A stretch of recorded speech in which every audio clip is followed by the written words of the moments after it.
இந்த காலை வேளையிலே உங்களை வாழ்த்துகிறேன், ஆசீர்வதிக்கிறேன். கர்த்தர் இன்னைக்கு கொடுக்கப்பட்ட வாக்குத்தத்தை பார்ப்போம். அது ஏசாயா 58:11 வசனங்களை வாசிப்போம். கர்த்தர் நித்தமும் உன்னை நடத்தி, கர்த்தர் நித்தமும் நடத்தி மகா வறட்சியான காலங்களிலே உன் ஆத்துமாவை திருப்தியாக்கி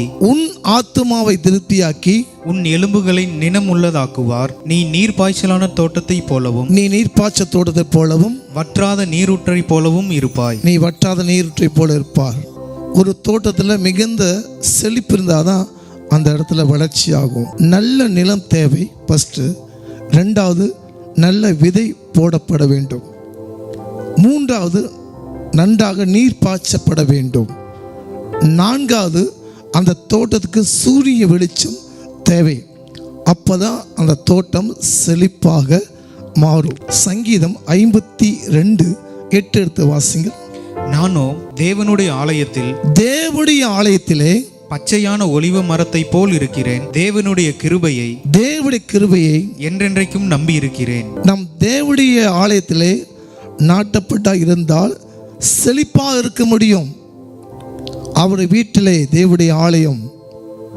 அப்ப தாவீது ஒரு ராஜா வந்து சொல்லுகிறார், நான் தேவனுடைய ஆலயத்தை பச்சை ஒலிவு மரம் போல இருப்பேன். இப்போ நல்ல விதையை நீங்க பெருக முடியும், அந்த தோட்டம் வளர முடியும். அதுதான் ஆடு மேய்ச்சவன தேவன் அரசனாய் மாற்றினார். ரெண்டாவது காரியம், நல்ல விதையை போட்டிருக்கப்படும். எதை குறிக்குதுன்னா, விதை என்பது வேத வசனம். நம்ம ஆலயத்தை போகிறோம், ஆலயத்துக்கு போனோம்னா வேத வசனம் தான் உங்களுக்கு விதை. சங்கீதம் 1:2-3 வசனத்தை வாசிங்க.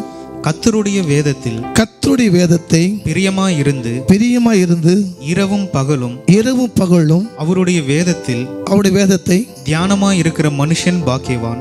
அவன் நீர்க்கால்களின் ஓரமாய் நடப்பட்டு தன் காலத்தில் தன் கனியை தந்து இலையுதிராய் இருக்கிற மரத்தை போல் இருப்பான். அவன் செய்வதெல்லாம் வாய்க்கும். அல்லேலூயா. இலையுதிர் மரத்தை போல அவன் செய்வதெல்லாம் வாய்க்கும். நீதிமொழிகள் 14:27 வாசிங்க.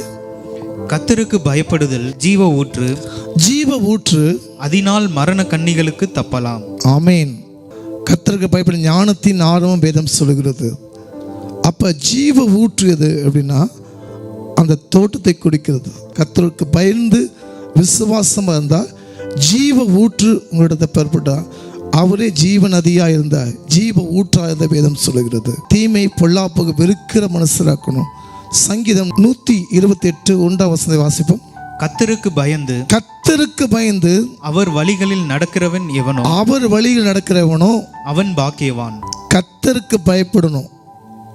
பயம் என்னன்னா, பரிசுத்தமான ஓய்வினாலே ஆலயத்துக்கு வரணும், அந்த 10 கட்டளை கீழ்ப்படியணும், கணவன் மனைவி கொடுத்த காரியத்தை குடும்ப ஜெபம் பண்ணணும், ஆண்டவருடைய பந்தில சேரப்படணும், நம்ம கர்த்தருக்கு நற்சாட்சியாக இருக்கணும். இதுதான் கர்த்தருக்கு பயப்படும் மனுஷன் ஆசீர்வதிக்கப்படுவான். நான்காவது, செழிப்பான தோட்டம்னா கண்டிப்பாக சூரிய வெளிச்சம் வேண்டும். நீதியின் சூரியன் உனக்கு இருந்தாதான் நீங்கள் என்ன செய்ய முடியுமா, நீங்கள் மற்றவர்களுக்கு ஒளி கொடுக்கப்பட வேண்டும். சூரியன் பார்த்தீங்கன்னா, நிலாக்கு ஆண்டவருடைய படைப்பை பாருங்க, அந்த சூரியனுடைய வெளிச்சம் நிலா வாங்கி இரவில் நம்மளுக்கு என்ன செய்யுதுன்னா வெளிச்சமாக கொடுக்கிறது. நித்திய சூரியனாய் கர்த்தர் உங்களுக்கு உதிக்க செய்வான். நீ வற்றாத நீரூற்றாக இருக்கப்பட வேண்டும். கண்களை மூடி ஜெபிப்போம். அன்பு பரலோக பிதாவே, வற்றாத நீரூற்றாக இருப்பீங்கப்பா. நீங்களே ஜீவ நதியாக ஜீவ ஊற்றாக இருந்து கர்த்தர் என் பிள்ளைகளை ஆசீர்வதித்து காத்துக்கொள்ளும். இயேசுவின் நாமத்தில் நல்ல பிதாவே, ஆமென்.